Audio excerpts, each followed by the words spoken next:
Hollywood created a Wild West without women, and then created a Prohibition era without them too. But while Al Capone stole the headlines, 20 women built empires from scratch, bribed politicians, funded revolutions, and survived in circumstances that killed experienced men. Here's what really happened to them. Number one, during Prohibition, one woman ruled New York nightlife like no one else. Texas Ganan welcomed customers into speakeasies with a line that became legendary, "Hello, sucker." And the most impressive part? The police arrested her 46 times. 46! But she was never convicted once. The trick was simple and brilliant. Her lawyers always claimed she was just an employee, never the owner of the place. The authorities couldn't prove otherwise. Texas became such a huge celebrity that when she died in 1933, while on tour in Canada, about 12,000 people showed up at her funeral. To give you an idea, that was more people than many politicians or Hollywood stars drew at the time. A woman who turned illegality into a show and never paid the price for it. Number two. In 1912, a young woman from Martinique arrived in New York without speaking English and with almost nothing in her pocket. 10 years later, Stephanie St. Clair was running Harlem's illegal lottery, moving around $200,000 a week. This was in the 1920s, when that kind of money was worth a fortune. The scheme worked like this. Bettors picked numbers and paid a few cents, and whoever got it right won the prize. It was the people's game, and St. Clair was the one in charge. When gangster Dutch Schultz tried to take over her territory, she didn't run. She went straight to the black press and exposed the police corruption that protected Schultz. She used newspapers as a weapon. And when Schultz was shot in 1935, St. Clair sent a telegram to his hospital with a line that became famous: "You reap what you sow." She outlived all her rivals and died in 1969 at 73 without ever being taken down. Number three. During Prohibition, while American gangsters were fighting over territory with guns, a British woman named Gertrude Lithgow ran an operation that many of them depended on to keep going. From the Bahamas, she coordinated the shipment of liquor to what was called Rum Row.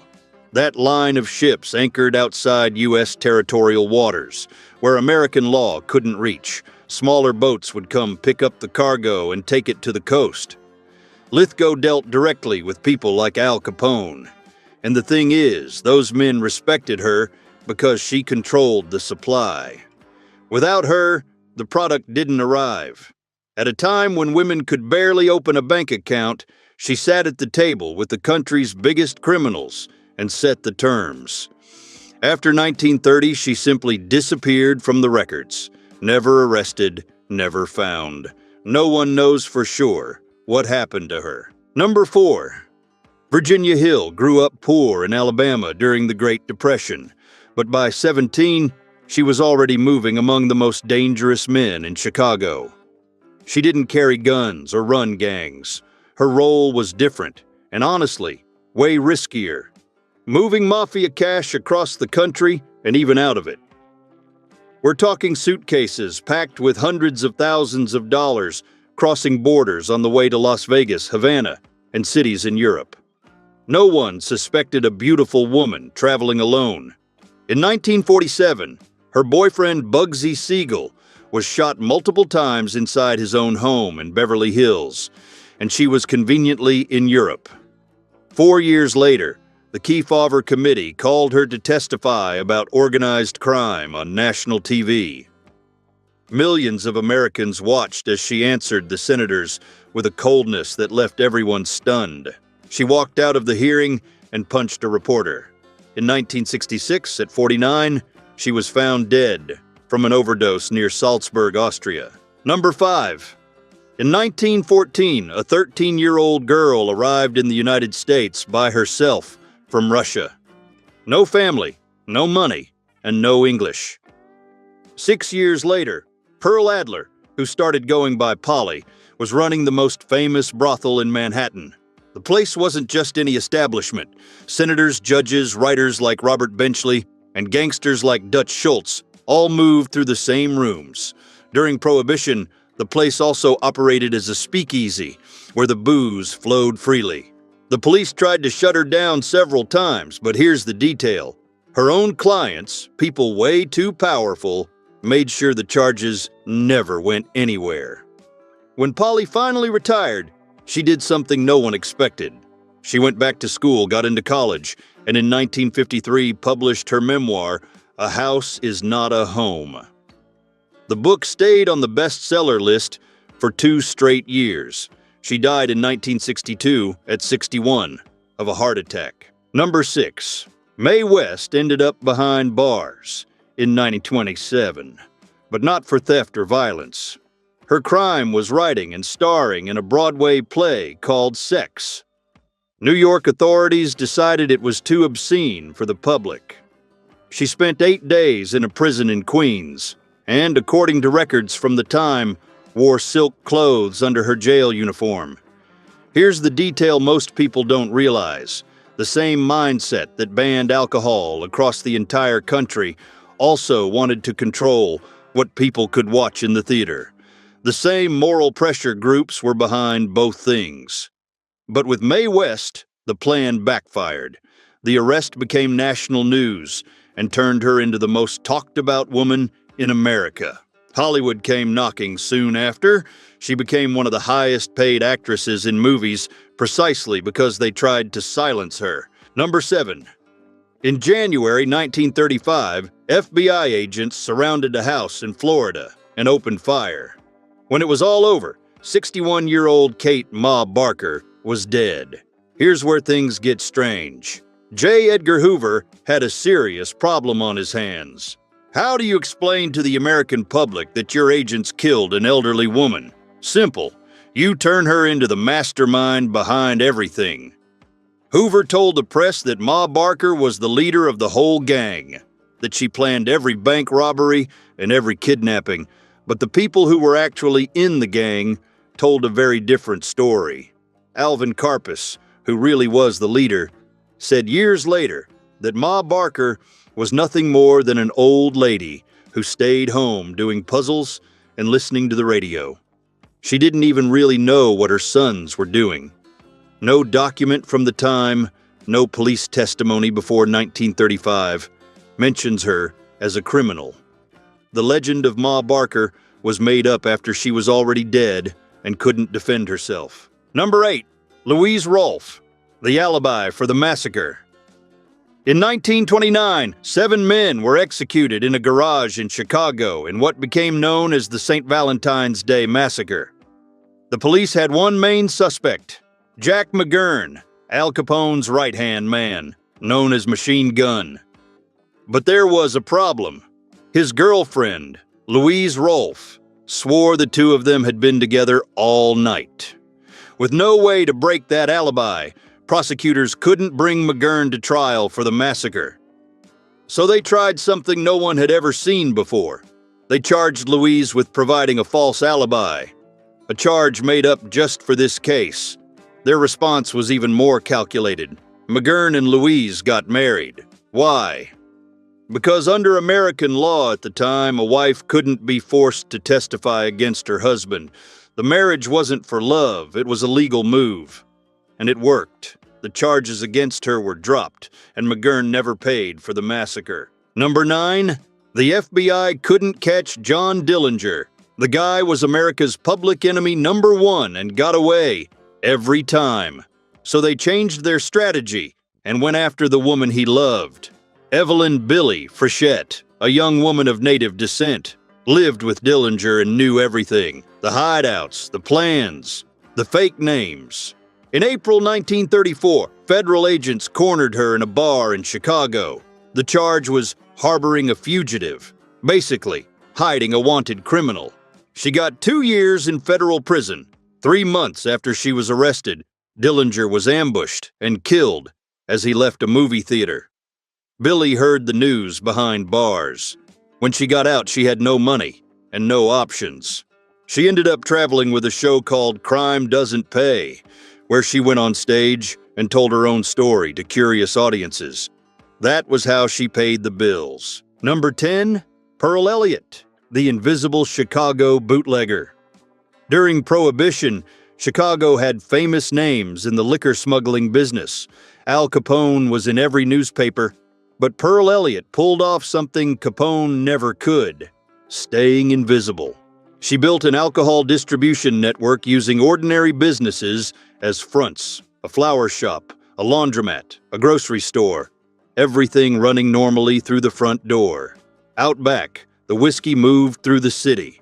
The impressive detail is that she paid bribes to city officials using her own name. The police knew who she was. In internal records, she was listed as an operator in the scheme. Even so, she was never arrested, not once. While the men around her went down one after another, Pearl kept the business going. The world only found out about her in the 1990s, when old police files were finally opened to the public. The question that remains: how many others like her simply disappeared from history? Number 11. In 1920, Mamie Smith walked into a studio and recorded Crazy Blues. No one expected what came next. 75,000 copies sold in the first month. It was the first blues record commercially recorded by a black female artist, and it opened a door the industry didn't even know existed. Suddenly, record companies realized there was a huge market of black consumers buying records. They called them race records.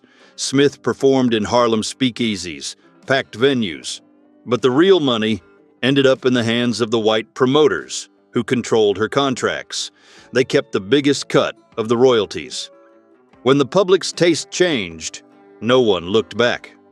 Smith was forgotten by the same industry she helped create. She died in 1946, at 65, with practically nothing. The woman who proved blues could sell never saw the wealth she generated. Number 12. Chicago, in the 1920s, was territory ruled by armed men and violent gangs.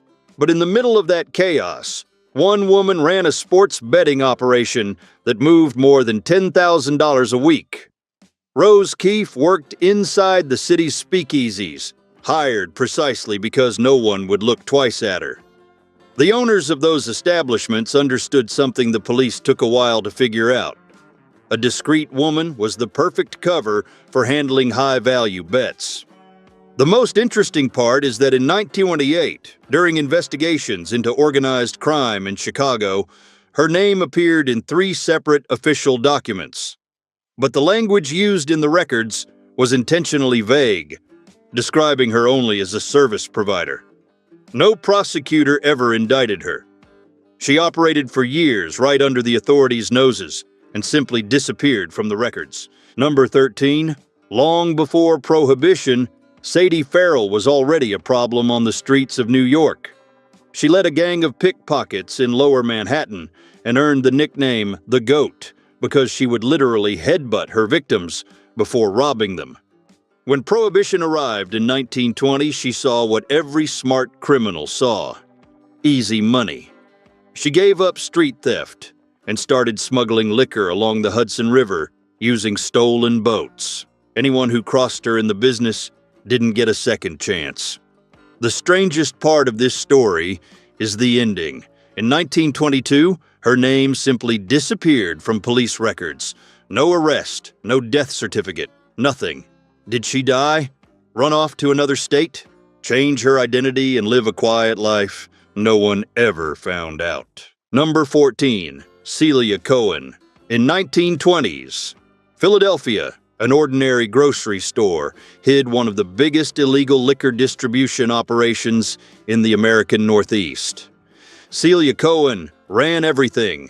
She dealt directly with Canadian importers and coordinated deliveries to distributors spread across several states. The detail that stands out is this: when her husband died in 1924, Celia didn't put any man in front of the business. She took full control of the operation herself, something that almost never happened back then. And here comes the part that shows how smart she was. The authorities were never able to catch her for liquor smuggling. In 1929, the federal government went after her for tax evasion, the same method they would later use against Al Capone. Celia paid the fine and moved on. While famous gangsters ended up in prison or dead, she settled everything with a check. Number 15, Helen Walsh ran a speakeasy in Portland, Oregon for 3 years without any problems. She paid the local cop his bribe right on schedule, and the business ran peacefully. Until one day, the guy decided to ask for more money. Helen refused to pay. Instead of negotiating, the cop simply turned her in. In 1925, she became the only woman convicted under the Volstead Act in the entire state of Oregon. She got 60 days in jail. Now comes the part no one expected. When she got out of prison, Helen didn't change her life. She reopened the speakeasy at another address and put a different cop on the payroll. The corruption system that kept Prohibition going continued working the exact same way. The only thing that really changed was the bar's address and the name of the cop getting the envelope. Prohibition didn't end alcohol. It just created a new market for bribes. Number 16. In 1920s Chicago, while Al Capone dominated the headlines, one woman operated in the shadows with an efficiency few gangsters ever matched. Jenny Rogers controlled brothels and speakeasies in a territory where competition was settled in very final ways. The detail that stands out is this: at least 4 women who came into direct conflict with her ended up dead from supposed natural causes in a period too short to be a coincidence. All young, all healthy. And here comes the part that's really disturbing. The same private doctor signed every death certificate. No autopsy was requested. No detective knocked on her door. In 1929, Jenny herself also died of natural causes. Her considerable fortune was inherited by a nephew no one in her circle had ever seen or heard of. Too convenient, don't you think? Number 17. Billie Holiday was 15 when she started singing in Harlem speakeasies in 1930. Back then, Prohibition had turned New York into a city of hidden doors and whispered passwords. Eleanora Fagan, her real name, made $18 a week in those places. For a young black woman with no education during the Great Depression, that was more money than any other job offered. But those speakeasies weren't glamorous stages. They were run by gangsters who controlled everything, from the illegal whiskey to the singers. That was the world where she learned to survive and turn pain into music. 9 years later, in 1939, she recorded Strange Fruit, a song about lynchings in the South that radio stations refused to play. The violence she described in those lyrics didn't just come from newspapers. It came from what she lived through from those early years in Harlem, surrounded by dangerous men, in a world where the law didn't exist to protect people like her. Number 18. In 1901, Evelyn Nesbit was 16 and already the most reproduced face in America, appearing in magazines and on postcards from coast to coast. Architect Stanford White, one of the most powerful men in New York, seduced her while she was still underage. Years later, in 1906, millionaire Harry Thaw, Nesbit's husband, pulled out a revolver and shot White dead on the rooftop terrace of Madison Square Garden in front of hundreds of people. The trial that followed became the country's first major media circus, with newspapers fighting over every detail of Evelyn's private life. She had been the victim, but the public treated her like an attraction. After the case, she tried a career in vaudeville, faced poverty, addiction, and 2 failed marriages. Even so, she outlived all the men who tried to define her. She died in 1967 at 82, clear-minded and refusing interviews until the very end. Number 19. During the 1920s, Chicago was living through a gang war that left bodies in the streets almost every week. But between 1924 and 1928, several city newspapers started mentioning a name no one could explain: Tiger Lil. According to the reports, she was a woman hired by at least 3 rival gangs to eliminate competitors. The detail that still bothers people today is that Chicago police were never able to identify who she was. No records, no arrests, no reliable description. Some historians believe the name was used by different people. Others say she was simply never caught. And that silence in the archives is exactly what makes this story so disturbing. Number 20. During Prohibition, everybody knows the men's names: Capone, Ness, Dillinger. But what about the women who kept the speakeasies running? History simply erased them. Hospital records from Chicago and New York tell a story no one wants to hear. Most of these women entered that life between the ages of 16 and 22. They stayed for 2 to 5 years, and they were 3 times more likely to die before 35 than women in legal jobs. The causes were violence, alcoholism, untreated diseases, and overdoses from alcohol-based medicines that circulated freely. None of them became movie characters. None got a biography. Prohibition created an entire economy in the shadows, and these women were a central part of it. But 2 forces worked together to erase them: the sexism of that time and the convenience of telling only the male version of history. Some died violently. Most survived and grew old in silence. But silence doesn't mean they didn't exist.